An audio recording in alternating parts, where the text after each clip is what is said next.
Eu vim aqui nessa noite, queridos, num pouquinho de microfonia aqui, não sei se está, pode até abaixar um pouquinho o retorno. Numa dura missão de poder dizer para você aquilo que Deus quer falar. E quando a gente diz isso, não é fácil você falar aquilo que Deus quer dizer.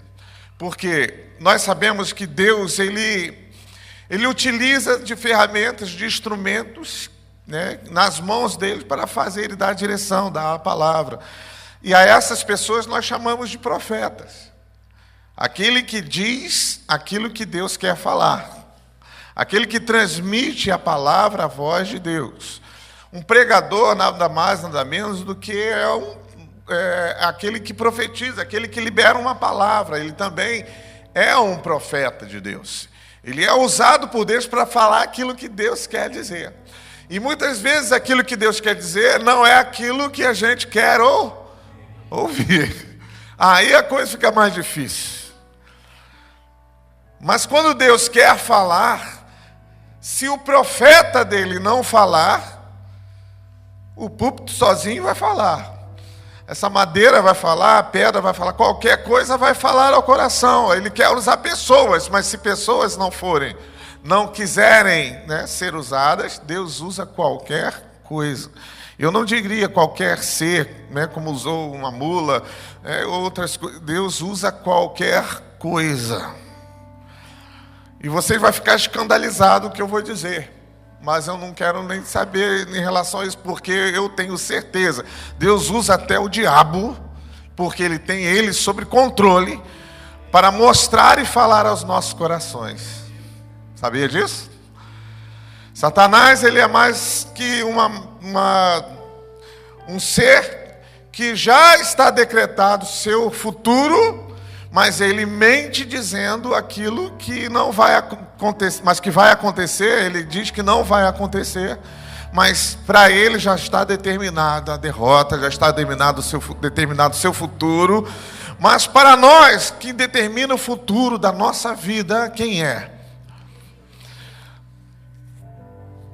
Quem determina o futuro da nossa vida é?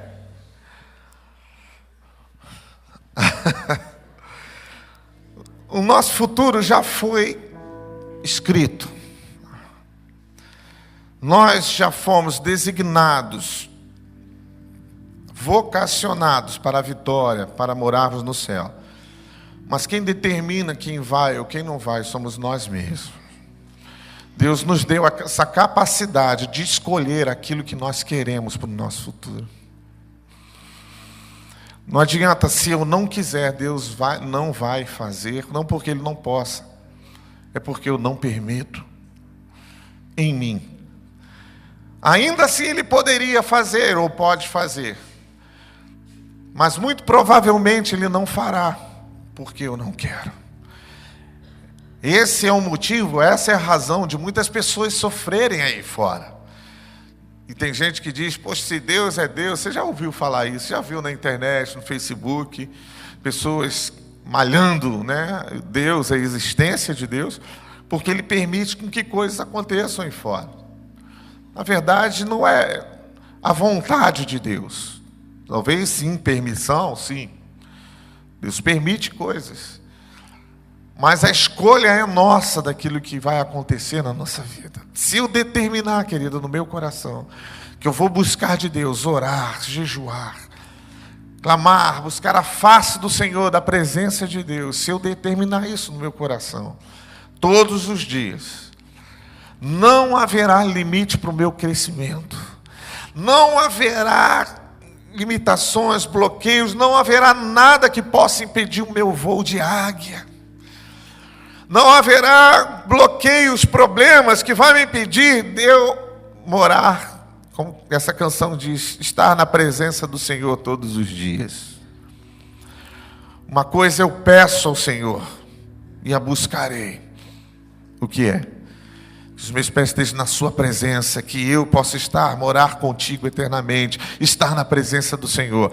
Se eu determinar isso, vai acontecer em nome de Jesus. E se você determinar, pode vir tempestade, medo, tribulação, complexo que você possa carregar, pode vir qualquer coisa sobre a sua vida. Mas se você determinou, você vai achar o caminho da cura, você vai achar o caminho do Senhor, vai achar o caminho que vai te levar à eternidade com Deus. E ter uma vida próspera aqui na terra em nome de Jesus. Então nessa noite eu quero ministrar algo para você que está no Salmo, um dos salmos mais conhecidos. Qual o salmo que você mais conhece? Diz aí, fala para mim. Salmo 23. Quantos conhecem o Salmo 23? Quem conhece? Isso. Então faz fila aqui que vocês vão decorar, falar de cor aqui, se você conhece o Salmo. Brincadeira, não é isso não, mas todos nós conhecemos o Salmo 23, sabemos o que ele diz. O que diz o Salmo 23, por favor? E nada me faltará. Aí a gente para aí, né? Mas tem mais coisas. Outro salmo que bem conhecido. Vamos lá, outro salmo. Pode ser de Davi, pode ser de quem for. 91, olha que salmo tremendo, 91. Que fala, aquele no esconderijo do Altíssimo, a sombra do Onipotente descansará. E o Salmo 1, quem já ouviu falar no Salmo 1? Primeiro, o Salmo que inicia o livro.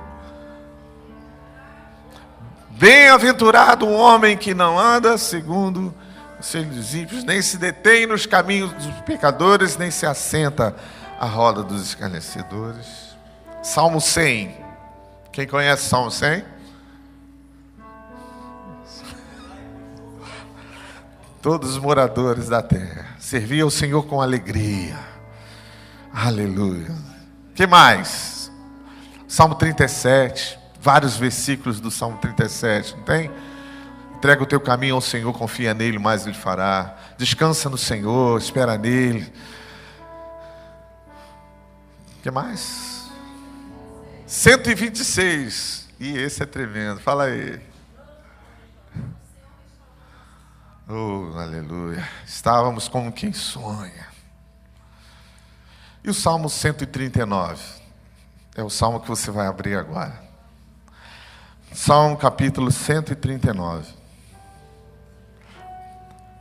Na minha opinião, é um dos maiores legados que a Bíblia deixa para a gente. É a história mais bem contada da vida do ser humano. Escrita por Davi, para dizer o que eu vim nessa noite dizer para vocês, para você que de repente acha que não é, que você que pensa que é tão ruim assim, sua vida é muito ruim. Eu quero dizer que você não é tão ruim quanto você acha. E nem tão problemático quanto sua mente, seu pensamento formula de você mesmo. Quando você está diante do espelho, o que você vê ali? Frente do espelho. Você vê e pode chegar a uma conclusão e dizer, eis aí um vencedor. Está aí uma pessoa completa, linda por dentro e por fora. Você pode dizer isso? Pastor, por dentro eu ainda posso falar alguma coisa, mas por fora preciso melhorar. Tá bom, se você acha que precisa melhorar, que seja assim.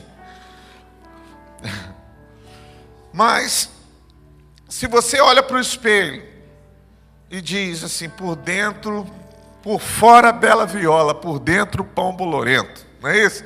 Tinha um ditado antigo que era assim. Se você acha que por dentro não presta, mas por fora, você vai fazer uma análise daquela pessoa. E se os seus valores, os seus pensamentos estão para baixo, você já desistiu de muitas coisas que você gostaria de conquistar. Os anos passaram e você não atingiu aquilo que você sonhou em atingir. De repente, pior, você pensa que Deus esqueceu de você. Está aqui uma pessoa cujo Deus esqueceu, resolveu abençoar os da minha esquerda e os da minha direita. Faz daquele versículo de Davi o contrário. 1000 ficarão de pé à minha direita, 10.000 à minha esquerda, e eu vou cair. Da mesma forma, é algo sobrenatural, não é? Tem várias pessoas aqui do meu lado, todo mundo recebendo, e eu sou o único que fui escolhido para não receber. Na verdade, o salmo é invertido, porque você habita no meio de pessoas, de repente você trabalha no meio de pessoas que não conhecem a Deus. Quantos trabalham em repartições em lugares que tem muitas pessoas à sua volta ali, trabalhando com você, que não conhece Jesus? Quem? Quem aqui? Várias pessoas. Então o salmo diz que 1000 vão cair à minha direita, à minha esquerda, à minha direita, 10.000 à minha direita, mas eu não serei atingido pelo raio do diabo, pela seta maligna. É um milagre, é algo sobrenatural, mas só quem tem a proteção de Deus, quem tem o cuidado, o carinho de Deus pode dizer isso. E esse salmo, antes de nós lermos, ele foi feito por Davi. E quem era Davi? Você conhece Davi? Lembra de Davi?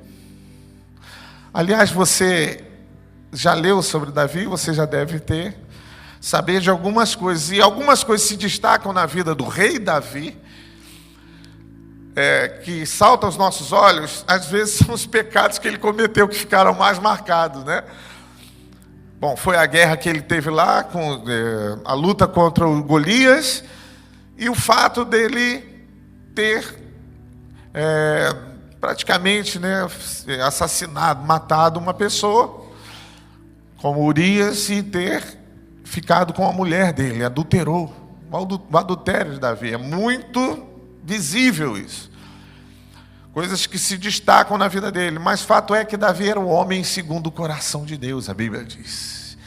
Ele era o cara que Deus olhou e falou: é esse aí que eu vou abençoar. E quantas vezes a gente já ouviu história na nossa vida de pessoas que falaram, ou você ouviu por trás, gente competidora que conviveu com você, que disse que ia vencer, ia tomar o seu lugar no trabalho, coisas iam acontecer, ou dentro de casa mesmo, seu irmão, seja quem for, ia conseguir algumas coisas, mas você é muito burro, você não vai conseguir fazer nada. Na ordem das coisas, no panorama da natureza, que a gente vê, todos os que nasceram são vencedores. Você sabe a lei do nascimento, né? Aquela coisa, aquela competição de vários gametas masculinos que vão lá fecundar o óvulo. São vários. Coube a quem se tornar o vencedor dessa corrida? Coube a quem? O seu esforço lá, para chegar lá no óvulo e fecundar, e ainda olhar para trás e dizer assim, ó, fui. E você está aqui porque Deus determinou isso. Deus fez com que você nascesse. Deus te escolheu. Deus determinou isso antes de você nascer. Antes de você ser gerado, Deus determinou. Salmo 139 diz: sabes tudo o que eu faço. Perdão, eu só quero ressaltar a versão do que eu estou lendo. Da Bíblia que eu estou lendo é na tradução da linguagem de hoje, tá bom? Então acompanhe aí, a Bíblia de muitos está assim: Senhor, tu me sondas e me conheces. Não é isso? Mas a minha escreve assim, né? Está escrito dessa forma: ó Senhor Deus, tu me examinas e me conheces, sabes tudo o que eu faço, e de longe conheces todos os meus pensamentos. Tu me vês quando estou trabalhando e quando estou descansando. Tu sabes tudo o que eu faço. Antes mesmo que eu fale, tu já sabes o que eu vou dizer. Estás em volta de mim por todos os lados e me proteges com teu poder. Eu não consigo entender como tu me conheces tão bem. O teu conhecimento é profundo demais para mim. Aonde posso ir a fim de escapar do teu espírito? Para onde posso fugir da tua presença? Se eu subir ao céu, tu lá estás. Se descer ao mundo dos mortos, lá estás também. Se eu voar para o Oriente ou for viver nos lugares mais distantes do Ocidente, ainda ali a tua mão me guia, ainda ali tu me ajudas. Eu poderia pedir à escuridão que me escondesse, e que em volta de mim a luz virasse noite, mas isso não adiantaria nada, porque para ti a escuridão não é escura e a noite é tão clara como o dia. Tu não fazes diferença entre a luz e a escuridão. Dá uma pausa aqui, queridos. O Davi que escreveu esse salmo não era aquele Davi, era a mesma pessoa, né? Mas não era aquele Davi que venceu Golias no começo. O Davi que lutou contra Golias era um garoto, era um menino, era um rapaz ousado, petulante, né? Aquela pessoa arrojada, arriscou a sua vida para proteger ovelhas do pai, as ovelhas do pai, matando um urso-leão. Era um guerreirinho, mas era novo, estava começando a aprender as coisas da vida, as coisas de Deus. Já sabia muito da grandeza de Deus, porque a história diz que ele compunha canções enquanto pastoreava. Imagino Davi sentado numa pedra, embaixo de uma árvore, alguma coisa assim, compondo, fazendo algumas músicas, falando com Deus, orando. O Senhor é o meu pastor e nada me faltará. Tocando aquela harpa, ou sei lá que instrumento que ele inventava. Adorando ao Senhor, aprendeu o caminho da adoração. E quem sabe, conhece o caminho da adoração, é um guerreiro de fato, porque conhece a Deus na intimidade. E sabe quem é Deus e quanto Ele pode. E sabe também que Ele está submisso ao Deus Todo-Poderoso, e que tudo que Ele fizer tem a mão de Deus em cima. Um adorador verdadeiro sabe disso. Então Davi não era mais esse garoto, mas Davi era um ancião já. Davi já era aquele rei que já estava passando, né? Passando as coisas, o conhecimento, tudo do trono para os seus filhos. Davi já tinha tido filhos, já tinha perdido um filho cabeludo, Absalão. Mas havia um que ia receber o trono. E com essa palavra, por isso que eu digo que é um dos maiores legados, porque foi o que Davi descreveu com toda a sua sabedoria, na plenitude do seu conhecimento e da vivência dele. Davi poderia ser fulminado, tirado do seu trono, porque fez algo terrível. Mas o coração de Davi, que Deus já conhecia, o coração de Davi o fez se arrepender. Ele se arrepender daquilo que ele fez, de adulterar, de botar Urias na frente de batalha para ele morrer, para ficar com a mulher dele, coisas terríveis.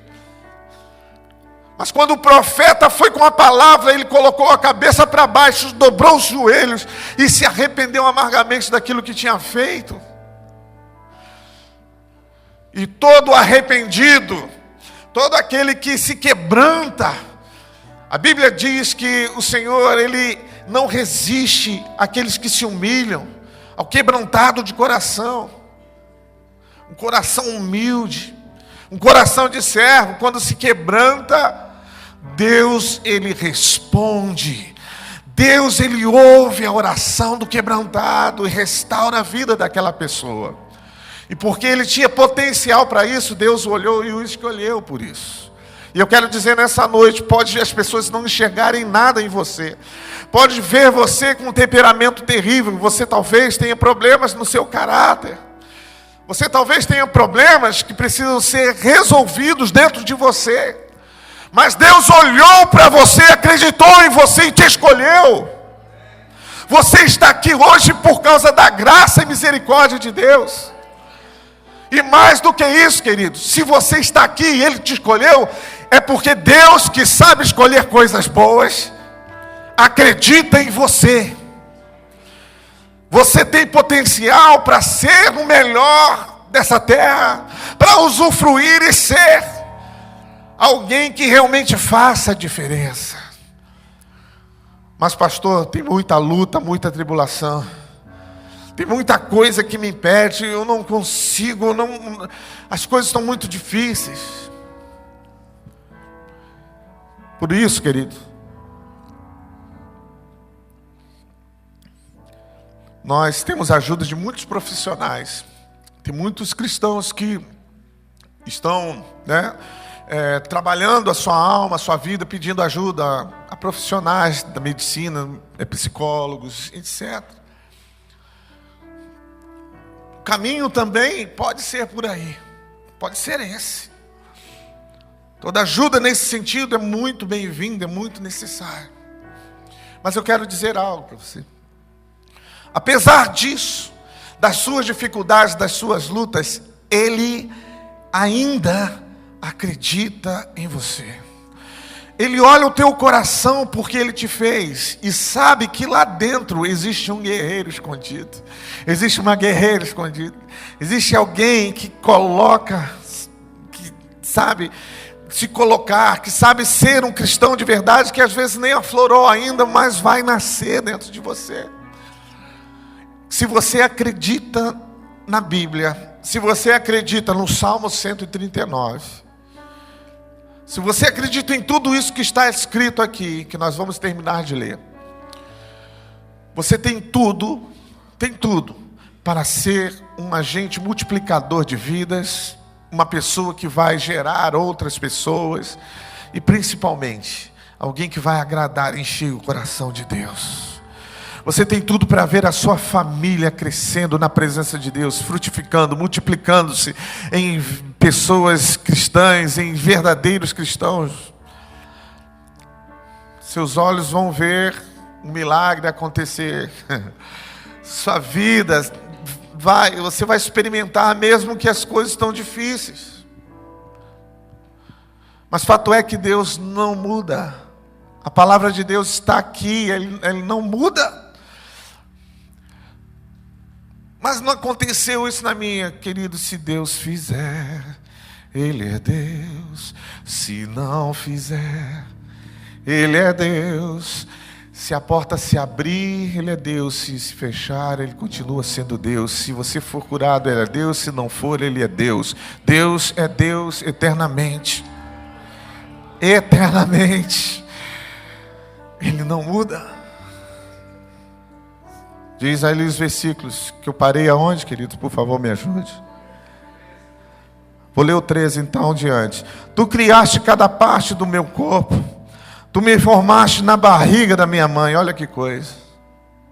E você pensou, outro dia eu vi aqui, anteontem, eu acho que uns 2 dias atrás.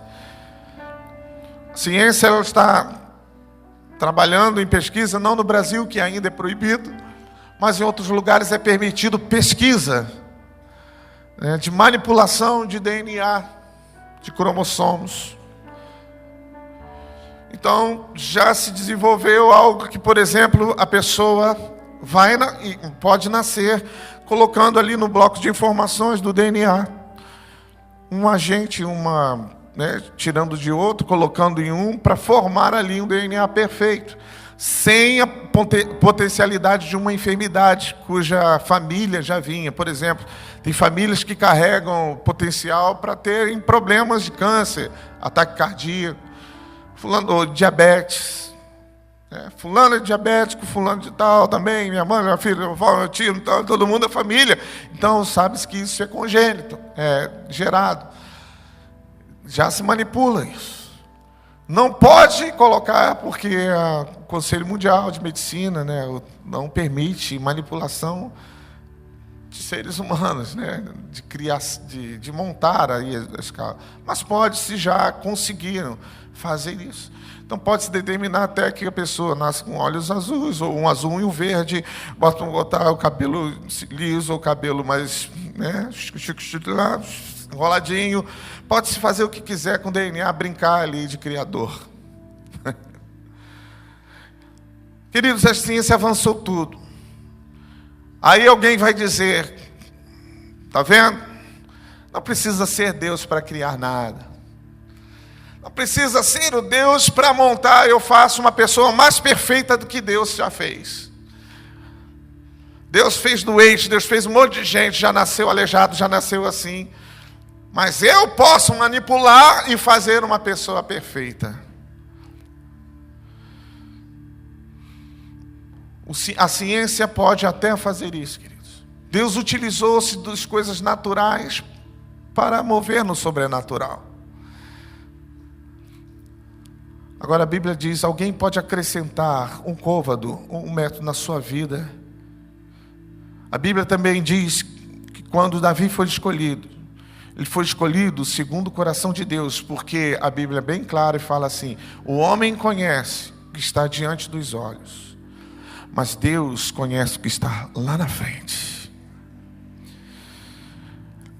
Qualquer cientista pode manipular o presente, mas o futuro não conhece, não pode. Ninguém tem conhecimento e ninguém pode manusear o futuro de qualquer pessoa. Deus pode. Deus conhece. Deus sabe de tudo. E sabe inclusive no dia que você foi gerado. Alguém tem aí uma filmagem quando você foi lá dentro, né, do corpo da sua mãe, quando foi concebido? Ninguém. Você lembra de alguma coisa quando entrou no óvulo lá da sua mãe? Você lembra? Batendo com a cabeça assim para perfurar o óvulo, né? Entrou e começou a multiplicar. Aí você fez força, saiu outra célula para lá. Ninguém lá lembra de nada, nem sabe de nada. Deus sabe. Deus viu. Deus conhece. Ele estava lá. Os olhos de Deus estavam lá dentro, vendo o que estava acontecendo. Continuando. Me ajuda aí, parei aonde? Não, 14? Só adiantei isso. Eu te louvo porque deves ser temido. Tudo que fazes é maravilhoso e eu sei disso muito bem. Tu viste quando os meus ossos estavam sendo feitos, quando eu estava sendo formado na barriga de minha mãe, crescendo ali em segredo. Tu me vistes antes de eu ter nascido. Os dias que me destes para viver foram todos escritos no teu livro, quando ainda nenhum deles existia. Meu Deus. Ó Deus, como é difícil entender os teus pensamentos. E eles são tantos. Se eu os contasse, seria mais do que os grãos de areia. Quando acordo, ainda estou contigo. Ó Deus, como eu gostaria que tu acabasse. Aí ele começa a descascar, né? Aí a alma guerreira de Davi começa a falar. E era outro tempo, né? Não era graça. Era na espada mesmo. Como eu gostaria que tu acabasse com os maus. Como gostaria que os homens violentos me deixassem em paz. Só Davi pensa assim, né? A gente não pensa. Glória a Deus. Aleluia. Aquele que está te perseguindo lá no trabalho, né? Você quer, Senhor, como eu gostaria que ele fosse mais abençoado. Oh, Jesus, como eu gostaria que eles, né, tivessem a paz que eu tenho, nós vivêssemos assim, né, alegres, felizes. Oh, Deus, como eu gostaria que tu acabasse com os maus.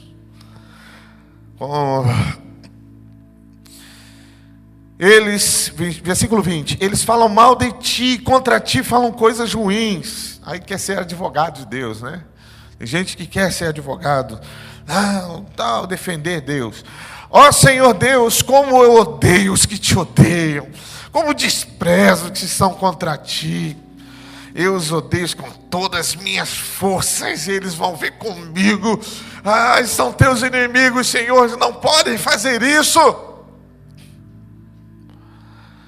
Aí ele diz assim: mas Senhor, ó Deus, examina e me conhece, conheces o meu coração, prova e conhece os meus pensamentos. E aí ele pede: feche os seus olhos,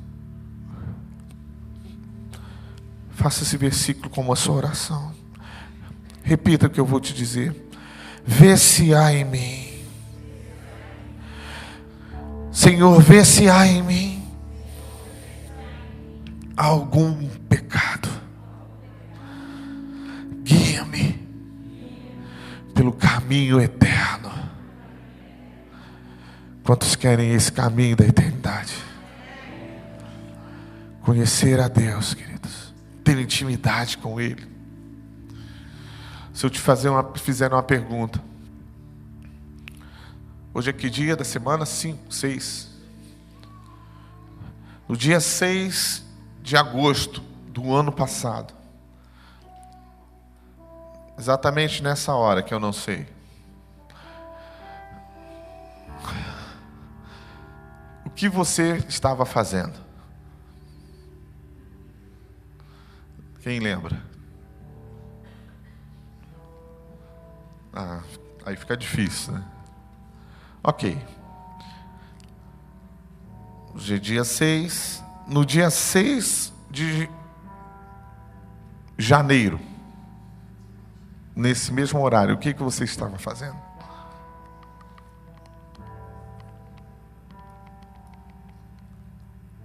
No dia 6 do mês passado, o que você estava fazendo?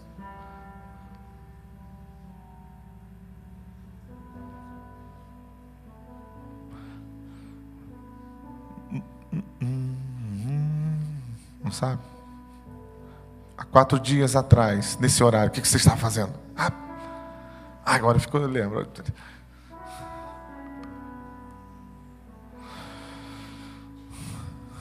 A Bíblia diz que Deus conhece todos os nossos caminhos. Se você pensa, você não lembra. Nós não lembramos, querido, às vezes. Eu estou aqui tentando lembrar o que eu almocei hoje. Mas eu sei o que eu vou lanchar, porque vocês vão pagar para mim, que alguém falou ali para mim que vai pagar o meu lanche. Mas o que eu comi ontem, anteontem, as coisas que eu fiz, vai caindo no esquecimento, não é verdade? A gente vai deixando, vai passando. O pecado também, se você for deixando, ele vai se amoldando a sua vida. E fica muito confortável quando você esquece daquilo que você fez de errado, principalmente com alguém. Mas sempre tem alguém ferido quando você peca contra uma pessoa, contra algumas pessoas.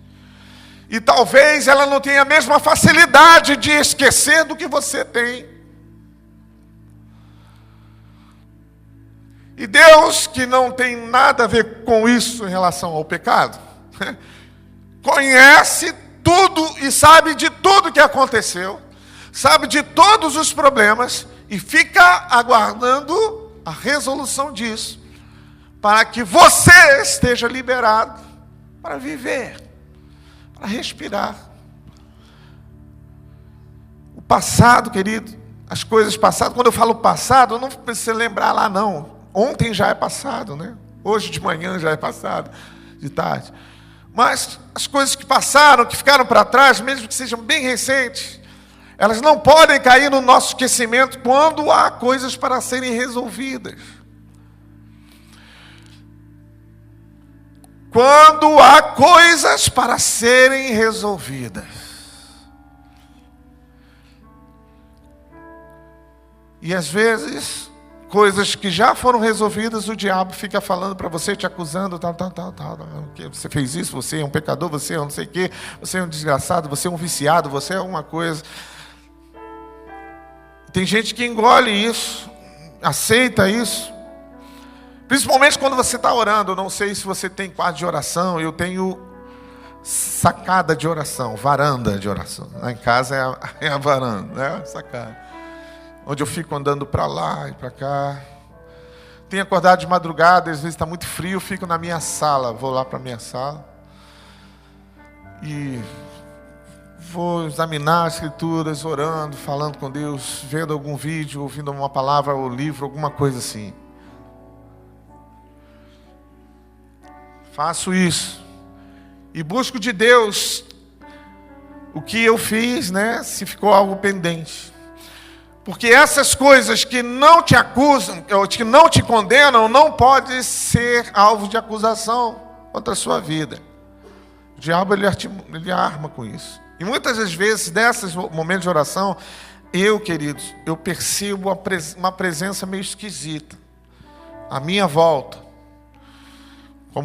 Como uma palavra que diz, o diabo anda ao nosso derredor, bramando, rugindo como um leão, procurando quem possa derrotar.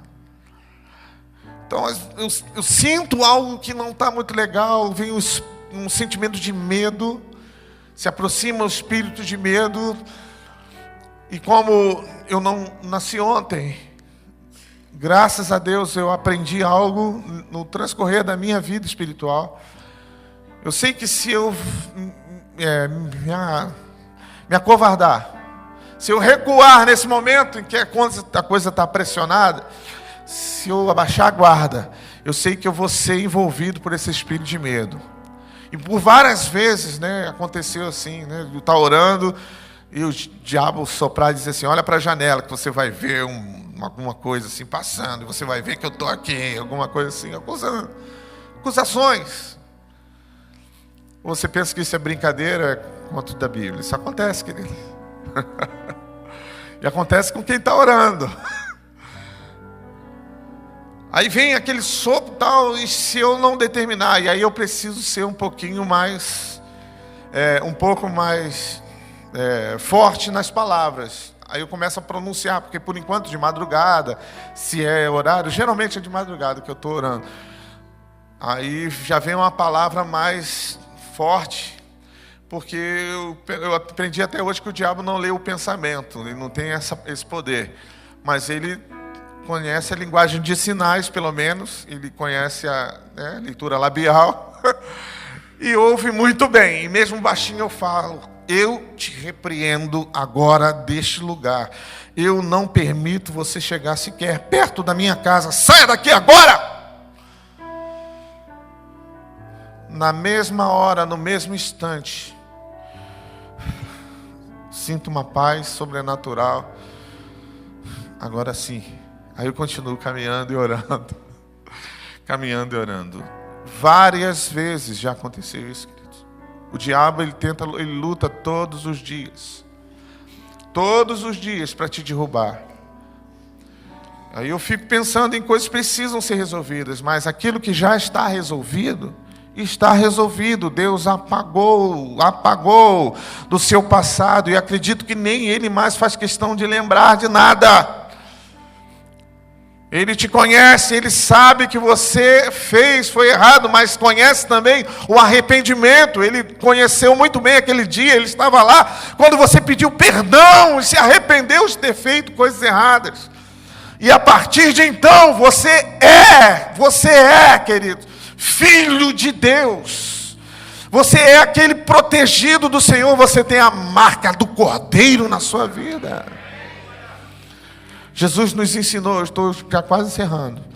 Jesus nos ensinou uma coisa poderosa, tremenda, maravilhosa. Outro dia eu estava ouvindo uma ministração do pastor Luciano Subirá, e ele tocou nesse assunto, comentou algo, e aquilo explodiu dentro de mim, assim, me incendiou. Quando Jesus ele foi para o deserto, no começo do ministério, a Bíblia é muito clara em Mateus 4, fala assim, após isso, o Espírito Santo conduziu Jesus ao deserto. Para quê? Para ser tentado ou para ser provado, para sofrer uma tribulação, para sofrer uma prova, para passar por uma coisa difícil. Ora, a gente sabe que deserto é lugar de provação, não é? Lugar de provação. Quantos já passaram ou estão passando por um deserto na sua vida? Já passaram, não é? Ou estão passando, talvez. Então você sabe que deserto é um lugar onde se prova. E por muito tempo a gente traduz assim, né? E às vezes na nossa vida eu já ouvi várias pessoas falando: poxa, depois que eu entreguei a minha vida para Jesus, a coisa apertou. Ou depois que eu decidi isso, o negócio ficou apertado para mim. Eu já ouvi várias vezes. Não sei se você já ouviu ou já pensou assim também. Poxa, é só eu buscar a Deus que as coisas começam a ficar difíceis. Que coisa. Sabe que Deus nos conduz a momentos assim na nossa vida. Então eu pensava assim: poxa, é só eu buscar, é só eu jejuar que o diabo vem provar. Porque a Bíblia mesmo mostra isso. Jesus estava jejuando, o diabo veio ali tentar Jesus para ele parar de jejuar. Na verdade, queridos, já estava determinado algo e Jesus sabia no seu coração. O que estava determinado? Que ele iria ser provado. Ele foi para o deserto para ser tentado. Bem provável, ele sabia, ele conhecia dessa prova. E porque ele ia ser provado, ele jejuou. Porque ele iria ser tentado, ele começou a fazer algo que nós precisamos aprender a fazer. Que é buscar intensamente a Deus. Tirar a comidinha, o pãozinho, o arroz com feijão e buscar do Senhor a presença de Deus, a força que você precisa, para que na hora da prova você possa suportar e resistir pela palavra de Deus, aquilo que o diabo vai tentar contra você. O ministério queridos, eu posso dizer, é algo tremendo. O que está na sua frente sabe, eu poderia dizer assim, é algo tão precioso, mais valioso que uma pedra preciosa. O que você tem à frente, o que Deus tem para você é muito grande. E porque Ele vai colocar isso nas suas mãos, você fique sabendo que o diabo vai fazer de tudo para tentar tirar. Mas porque o diabo vai tentar tirar, você também tem que fazer de tudo para que você possa suportar e passar pela tribulação, pela tentação. E aí entram os princípios da palavra, os princípios da vida cristã: oração, jejum e leitura da palavra. Aquele cristão que tem potencialmente algo para fazer, tem gente, querido, que eu olho assim: meu Deus, se isso abrisse a boca para falar de Jesus, isso vai ser um canhão, vai ser um negócio, vai fazer um estrago no inferno. A pessoa tem tanto potencial. Já viu aquela pessoa que é eloquente, que onde vai conquista todo mundo, tal, isso aqui. Aí você fica imaginando ele sendo usado pelo Espírito Santo. E aí ele se converte, e de repente fica um crente murcho, maracujá, um crente giló sem sal, ali. Pelo amor de Deus, você no mundo, você fazia isso, era o cara tal, não sei o que, pá, é aqui, quando você se converte, agora você fica aí. Tudo bem, estou esperando o tempo de Deus, amém, tem um tempo de Deus. Também a gente tem que tomar cuidado, porque a Bíblia diz que nós devemos pregar a tempo e a fora de tempo. Então não esperem muito. Não espera muito, tal, porque entrou um sentimento de incapacidade. Quando a gente fala assim: querido, você vai facilitar o grupo essa semana. Aí começa a dar dor de barriga. Aí a semana inteira, ao invés da pessoa estar montando, bolando, né, ali o que vai falar, como vai fazer para facilitar, ela fica montando um esquema como ela vai arrumar desculpa para não ir, para não aparecer naquele dia no grupo familiar. O que vai acontecer? Aí toma os remédios para dar dor de barriga, em vez de tomar remédio para parar, toma para dar, né? Para que no dia a pessoa possa dizer: olha, eu estou aqui e tal.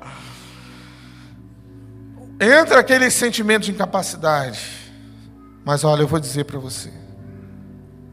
Eu vou encerrar com esses versículos aqui. Que diz: Se eu subir aos céus, tu estás lá. Se eu descer, versículo 8 em diante, se eu descer ao mundo dos mortos, lá estás também. Se eu voar para o Oriente ou for viver nos lugares mais distantes do Ocidente, ainda ali a tua mão me guia, ainda ali tu me ajudas. Eu poderia pedir à escuridão que me escondesse, mas não adianta, queridos. Mesmo que a escuridão esconda, mesmo que você fique ali por trás de tudo, dos bastidores, eu poderia pedir à escuridão que me escondeste, que à volta de mim a luz virasse noite, mas isso não adiantaria nada. Nada. Porque para ti a escuridão não é escura e a noite é tão clara como o dia. Vou parar aqui. Nada está escondido aos olhos de Deus. Senhor, tu me sondas e me conheces. Tu esquadrinhas o meu coração. Sabe o que é essa palavra, essa expressão, esquadrinha o meu coração? Ricardo está aqui na minha frente, ele sabe o que significa esquadrinhar. Se o cara mede lá o box, aí Ricardo, faz esse vidro aí, o box é assim e tal, tanto por tanto, mas ele esqueceu de ver o ângulo ali no chão em relação à parede. Se tiver 1 centímetro errado, já deu ruim, não é, cara? Então precisa fazer o quê? Passar o esquadro, medir certinho, todas as medidas dali. E Deus tem todas as medidas do seu coração, do seu entendimento. Coração, queridos, quando fala na Bíblia, significa alma, entendimentos, conhecimentos, sentimento, emoções. Deus conhece todas as suas emoções, os seus sentimentos. Ele tem em suas mãos todo o conhecimento. Ele sabe o que causou aquilo. E Ele espera com expectativa, eu tenho certeza, espera com muitas, ansiedade não é a palavra para Ele, mas com expectativa mesmo, o momento em que você vai dizer: Senhor, me ajuda a prosseguir, me ajuda a caminhar. E quando você fala isso, Ele te levanta, querido, mesmo no dia da tribulação, da dor. Como Davi começou a chorar ali, porque eu sou um pecador, eu fiz isso. Quando ele perdeu o seu filho, ele estava ali chorando, mas quando a notícia veio que ele perdeu o seu filho para Deus, Deus levou o seu filho, ele se levantou, tirou toda a poeira do seu corpo, tomou um banho e começou a viver a vida que Deus tinha para ele normalmente. No dia do meu aniversário, quinta-feira, tudo programado para fazer isso, vou com as crianças, vou jantar, passear no shopping, no cinema, fazer alguma coisa assim. Dia antes morreu uma pessoa, o irmão do Léo, do som lá de São Pedro da Aldeia. Uma morte violenta, bruta. Morte daquelas que as pessoas excomungam tudo. Quem não conhece Deus e não sabe da sua eficiência e do seu poder. Aquele acidente lá de São Pedro da Aldeia, da rodoviária lá, que o menino foi atropelado pelo ônibus. Fui naquela noite, da quarta-feira à noite, na sua casa, porque lá na casa dele tem um grupo familiar lá de São Pedro da Aldeia. E toda vez que eu estava lá, ele passava, ele tocava guitarra. Esses dias eu estava mostrando a guitarra da igreja, porque eu estava tentando passar para pegar uma outra guitarra para ele, para o Daniel. Ele não era da nossa igreja, mas o Léo, né, nosso irmão em Cristo, irmão dele de sangue, né, estava lá e trabalha com a gente lá no som da igreja, é membro de São Pedro. Na noite estava lá, fomos lá. Pensa num lugar, num ambiente muito triste. Multiplica isso por algumas vezes mais. Uma tristeza, um peso, algo. A mãe estava trancada no quarto, não queria descer por nada, passou horas e horas e horas e horas. Quando a gente já estava indo embora à noite, eu e a Marta e as crianças, ela resolveu descer, bastante gente já na sua casa, para tentar consolar, dar aquele apoio. Eu nem a vi, nem cheguei muito perto. A Marta chegou perto dela e falou Cristiane, e começou a orar por ela. E confesso que eu tenho muita dificuldade de saber. Eu sei que muita gente também tem o que dizer nessa hora. Eu não sei o que dizer. Não sei. A gente não sabe o que falar. Quando a pessoa idosa que morreu de velhice, a gente é cheio de palavras, né? Viveu a vida que Deus permitiu, fez tantas coisas boas, tal. Aí você começa a relembrar do passado, das coisas. Morreu uma criatura de 20 anos que quase não tinha nem passado para contar. E o que dizer? O que dizer? Dia seguinte, dia do meu aniversário, fui almoçar com as crianças. Entre uma lágrima e outra, uma dor, uma tristeza, tentando me mover na alegria do Senhor, porque, né, família, as crianças ali. Saí dali, não fomos nem em casa, queridos. Saímos do lugar onde a gente estava comendo, fomos direto para São Pedro da Aldeia, para o velório lá. E bastante pessoas, pastores de igrejas onde ele passou lá, estava. Do ID, lá de bairro São João. Congregacional, o pastor da congregacional deu uma palavra muito boa.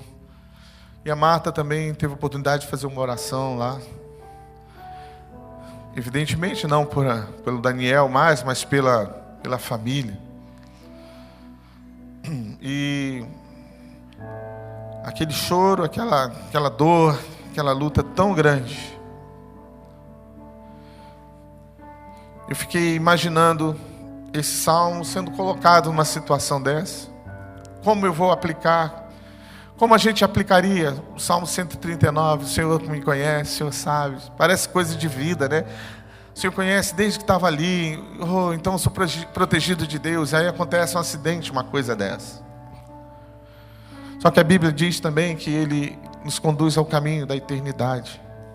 Foi isso o último versículo do Salmo 139? Ele nos guia pelo caminho. Caminho? E qual é o caminho eterno?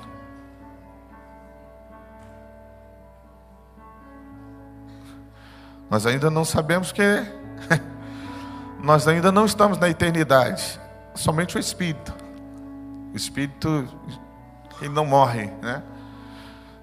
Mas esse caminho, então, foi um dia muito difícil.